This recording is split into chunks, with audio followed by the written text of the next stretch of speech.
तुला शिकवीन चांगलाच धडा या मालिकेच्या आजच्या भागात आपण पाहणार आहोत.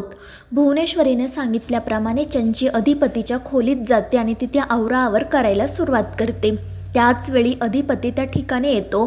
तो चंचीला विचारतो की तू इथे काय करतीये. त्यावर चंची सांगते की काही नाही, फक्त तुमच्या खोलीची साफसफाई करत होते.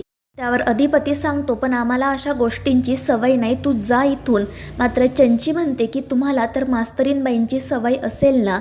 मात्र मला नाही वाटत की मास्तरीणबाई तुमच्यासाठी असं काही करत असतील, कारण त्यांना त्यांच्या शिक्षणाचा खूपच तोरा आहे आणि त्या तुमच्यापेक्षा जास्त शिकल्यात म्हटल्यावर त्या कशाला तुमच्यासाठी काही करतील.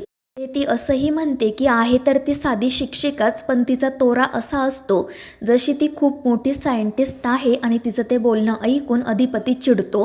तो म्हणतो की मास्तरीणबाई आता मुख्याध्यापिका आहेत. तर चंची म्हणते हो, पण कोणाच्या शाळेत, तर आपल्याच ना. त्यावर अधिपती म्हणतो आपल्या. तर चंची म्हणते म्हणजे तुमच्या. त्यावर अधिपती म्हणतो की ते सगळं ठीक आहे, पण तू जा इथून. आणि त्यामुळे चंचीला नाईलाजाने तिथून जावं लागतं. पण ती मनाशी म्हणत असते की अधिपती आता तुम्ही मला बाहेर काढताय, पण लवकरच ही खोली आणि तुम्हीसुद्धा माझे होणार आहात. त्यानंतर दुसऱ्या दिवशी शाळेत स्वागत गीताची तयारी सुरू असते. अधिपतीसुद्धा विद्यार्थ्यांमध्ये सहभागी होऊन स्वागत गीताची तयारी करत असतो. त्याचवेळी अक्षरा त्या ठिकाणी येते आणि तिला अधिपती या सगळ्या कार्यक्रमांमध्ये भाग घेत आहे हे बघून खूप आनंद होतो. तर दुसरीकडे चंची घरी जात असताना तिला रस्त्यावर कमल भेटतो. कमलसुद्धा चंचीला बघून थांबतो. तो चंचीची चौकशी करत तिला कशी आहे हे विचारतो. त्यावर चंची रागातच म्हणते की माझ्या हक्काचं मंगळसूत्र रोज उठून मी दुसऱ्याच्या गळ्यात बघितल्यावर कशी असणार. आणि त्यावेळी कमल म्हणतो की आम्ही पुरुष मंगळसूत्र घालत नाही म्हणून आम्हाला त्रास होत नाही असं नाही. जर मंगळसूत्र घालत असलो ना तर मलासुद्धा त्या अधिपतीच्या गळ्यातील मंगळसूत्र बघून तुझ्यापेक्षा जास्तच त्रास झाला असता, हे लक्षात ठेव. त्यानंतर चंची त्याला विचारते की तुम्ही लग्न वगैरे केलं की नाही. त्यावर तो म्हणतो की कशाचं लग्न, अजून अक्षरामधूनच मी बाहेर पडलो नाही. आणि मग तो सुद्धा चंचीला विचारतो की तुझं लग्न झालं का. त्यावर चंची रागातच म्हणते की माझ्या गळ्यात मंगळसूत्र दिसतंय का तुला, नाही ना, म्हणजे नाही झालं माझं लग्न. आणि ते ऐकून कमल म्हणतो की आपल्या दोघांचीही परिस्थिती सारखीच आहे. आपल्याला ज्यांच्याशी लग्न करायचं होतं त्यांनीच एकमेकांशी लग्न केलं म्हटल्यावर आपण तरी काय करणार. त्यावर चंची म्हणते पण असं नाही आहे, आता मी माझं मंगळसूत्र परत मिळवणार आहे, तुम्ही तुमच्या मंगळसूत्राचं काय करायचं ते बघा. आणि ते ऐकून कमल खुश होतो. तो म्हणतो म्हणजे माझी अक्षरा माझ्याकडे परत येणार आहे का. आणि त्यावर चंची हसतच हो म्हणते. त्यामुळे कमल आनंदाने म्हणतो की ठीक आहे, आता मी लगेच नवीन मंगळसूत्र करायला टाकतो. आणि तो हसतच तेथून निघून जातो. दुसरीकडे चारुहास सर भुवनेश्वरी सोबत बोलायला जातात.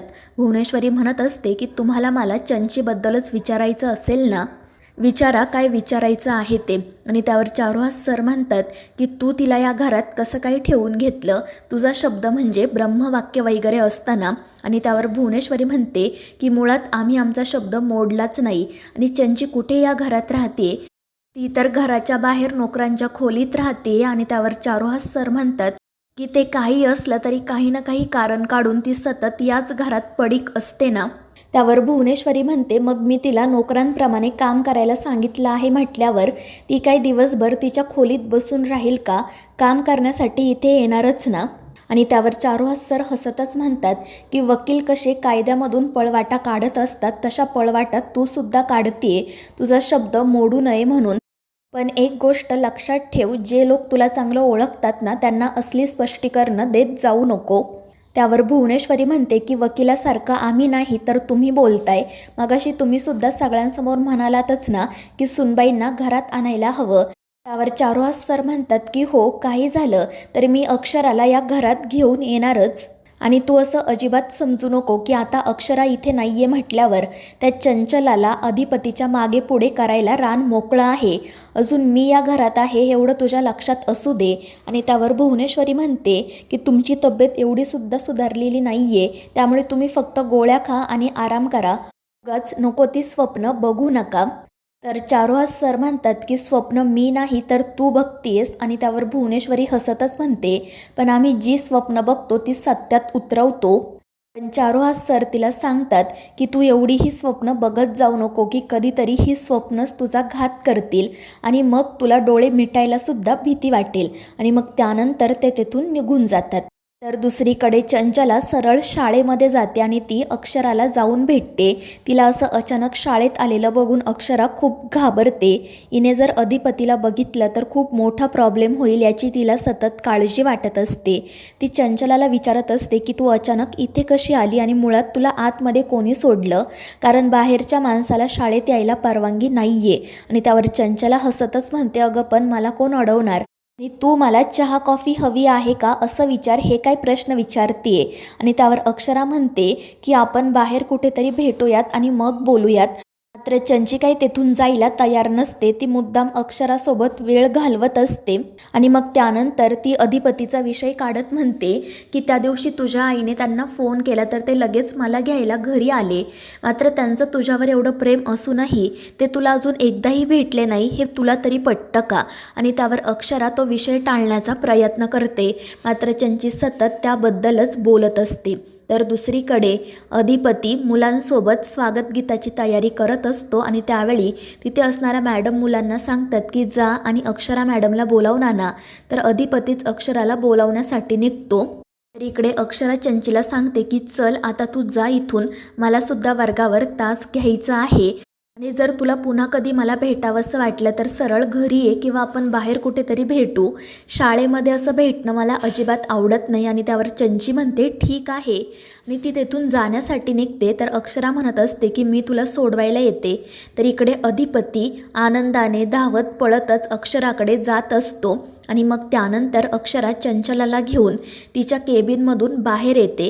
मात्र अचानक तिचा फोन वाजतो, त्यामुळे ती फोन आणायला पुन्हा केबिनमध्ये जाते आणि त्याच वेळी अधिपती त्या ठिकाणी येतो आणि तो चंचला समोर जाणार इतक्यात दोन मुलं त्या ठिकाणी येत त्याला थांबवतात. ती अधिपतीला सांगतात की मॅडमला अजून एक कडवं बसवायचं आहे, तुम्ही चला पटकन. आणि ते अधिपतीला घेऊन तेथून निघून जातात. त्यामुळे तो चंची समोर काही येत नाही आणि मग अक्षरा चंचीला शाळेबाहेर घेऊन जाते. त्यानंतर रात्री अधिपती निखिलची भेट घेतो. निखिलने अक्षराच्या घरी जाऊन जो काही गोंधळ घातलेला असतो त्यामुळे तो निखिलवर खूप चिडलेला असतो आणि मग तो निखिलला सांगतो की आता तू पुन्हा मास्तरीनबाईंच्या घरी जायचं, तिथे त्यांच्या आईवडिलांचे पाय धरून त्यांची माफी मागायची, मास्तरीनबाईंची माफी मागायची आणि मग आमच्या घरी येऊन चंचीची सुद्धा माफी मागायची, कारण काही झालं तरी ती माझ्या बहिणीसारखी आहे. आणि ते ऐकून निखिल म्हणतो की एक वेळ मी त्या चंचलाची माफी मागेल, मात्र मी त्या घरचा जावई आहे आणि मग त्यांच्याच घरी जाऊन त्यांची माफी कशी मागू. त्यावर अधिपती म्हणतो की तू अजून जावई झाला नाही, जरी तू जावई झाला असताना तरी मी तुला हेच सांगितलं असतं, कारण तू चूक केली आहे, मग माफीसुद्धा तू मागायलाच हवी. पण निखिल यासाठी तयार होत नाही आणि त्यामुळे अधिपती म्हणतो की कसं आहे ना, आईसाहेबांनी तुला कामावर ठेवल्यामुळे आम्हाला तुला कामावरून काढता येणार नाही, पण तू कामावर येऊ शकणार नाही अशी आम्ही तुझी अवस्था नक्की करू शकतो. आणि ते ऐकून निखिल घाबरून माफी मागायला तयार होतो. तर मित्रांनो, या मालिकेच्या पुढील भागांच्या अपडेट्ससाठी आपल्या चॅनेलला सबस्क्राईब करा.